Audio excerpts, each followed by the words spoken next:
957 is called baiting. The only thing I could think of is like trying to lure somebody into something and doing something to them. I don't know. This one's by the Rubber, guys. We're gonna react to it. Make sure you subscribe to the Rubber. Subscribe to me if you like reaction videos too. Let's get into this one.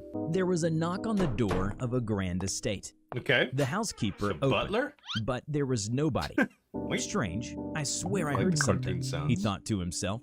No matter, I must tend to my duties. Maybe somebody's He turned baiting and paced him? towards the kitchen, then brought out some dishes. Bruh, He brought you got a them and spread presented right them there. in front of his, shall we say, master. Who's Your that? meal, sir. His master grabbed at the food, eating them slowly, with the elegance of a gentleman and the appetite of a hungry beast. As the housekeeper turned to leave, his master called out to him, "What do you say? We find some more palatable meal?" He turned back around, bowed slightly, and said, "Of course, sir. Hello, everybody. I'm the Rubber. Baby. Today, Hey, we Rubber. bring you a SCP Foundation Keter class object. It's a Keter class. SCP-957. SCP-957, also known as baiting, is a humanoid entity currently residing in an undisclosed location within Kentucky, USA. Okay. It appears to be devoid of internal organs, as observed via a large opening on its ventral torso. Like, It also just doesn't appear exposed. to require sleep and nourishment. Okay. Interaction with Foundation require personnel nourishment. shown that 957 is capable of fluent English, but prefers to talk in an unknown language. Although it is not openly hostile towards Foundation personnel, yet it refuses to participate in interviews and tests. Attempts to restrain SCP-957 for these purposes have proven ineffective due to the entity's disproportionate level of strength. As such, 957 is to be monitored via remote video surveillance set up within its residence. Gotcha. 957 will always has a reside in a house inhabited by a single human, hereby designated SCP-957-1. When the instance of 957-1 dies, the entity will demanifest from the location and reappear in the nearest location. Upon doing this, it will seek out the individual residing there and force the human's body through an apparent portal via its chest cavity, where the subject will remain for approximately 4 hours before emerging. After this, 957-1 will be missing its eyes, as well as exhibiting drastic changes to its memory. These individuals will believe that they have been blind all of their life and possess knowledge of Braille and living without sight. That is Additionally, so weird. they will believe that 957 is a close family member, a dear friend, or a partner in an intimate relationship that had been severely burned all over its body. As such, they show affection for the entity, but refuse to touch it.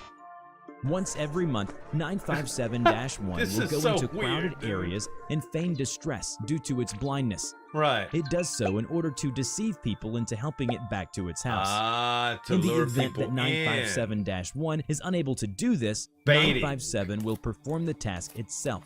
However, it appears to dislike doing this. One such incident was recorded by the Foundation, as one Sam Jones was successfully lured into 957's residence. He had learned that kindness doesn't often pay, especially not this time. A fatal mistake.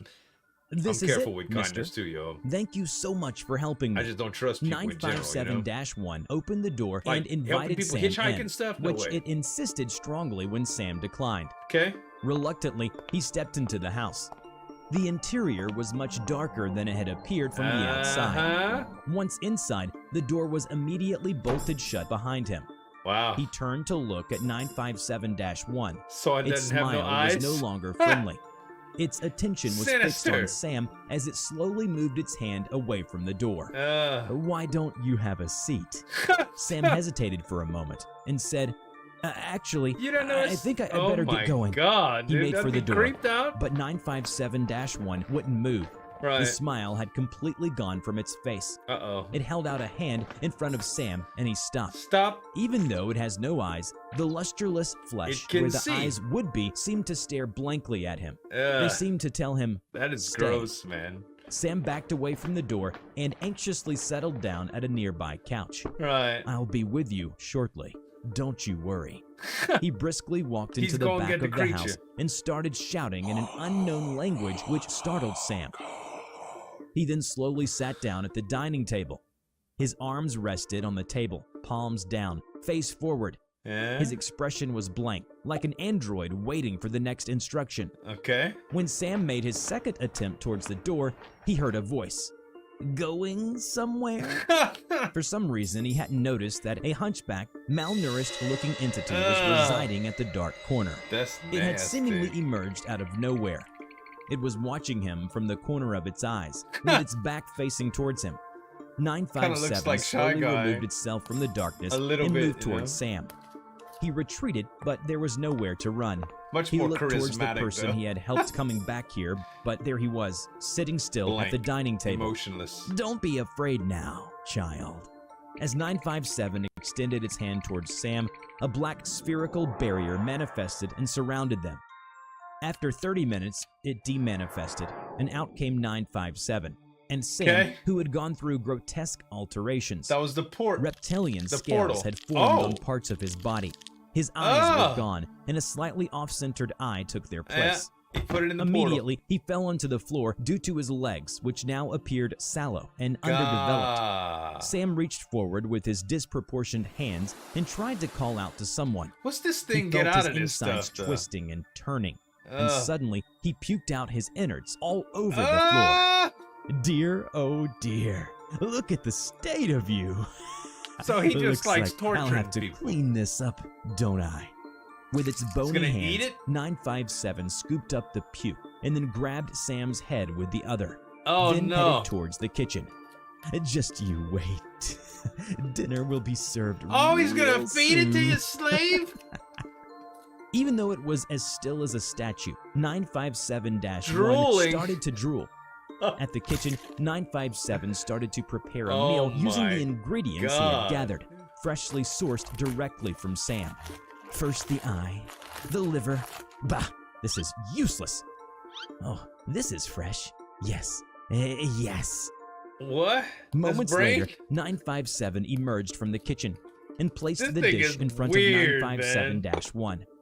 As if possessed by a demonic presence, 957-1 twitched and then started devouring the dish with the fervor of a savage. 957 re-entered the living room, where an otherworldly voice could be heard communicating with it. 957 then lost his smile. It had taken on an insidious, violent expression. There's another How much longer do I have to stay here? It will be a while, brother.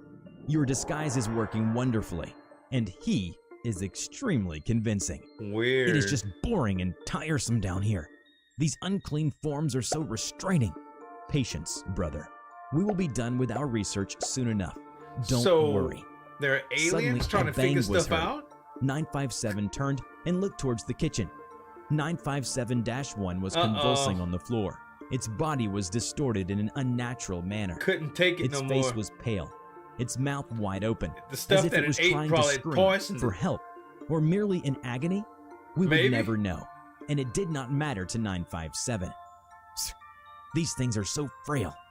But I suppose you want me to find another one. Yes, I will speak to you soon. The voice vanished, and 957 retreated back into the corner where it resided. It disappeared into the shadow, seemingly merged as one with the darkness. Remember to check. So weird, dude. Like cooking its puke and it's just, I don't know where to come up with these ideas, guys. This one was interesting but weird. Y'all make sure to subscribe to the Rubber Guys. Subscribe to me if you like reaction videos too. Thanks so much for watching. As always, this is Zueljin signing off. We'll see you next time.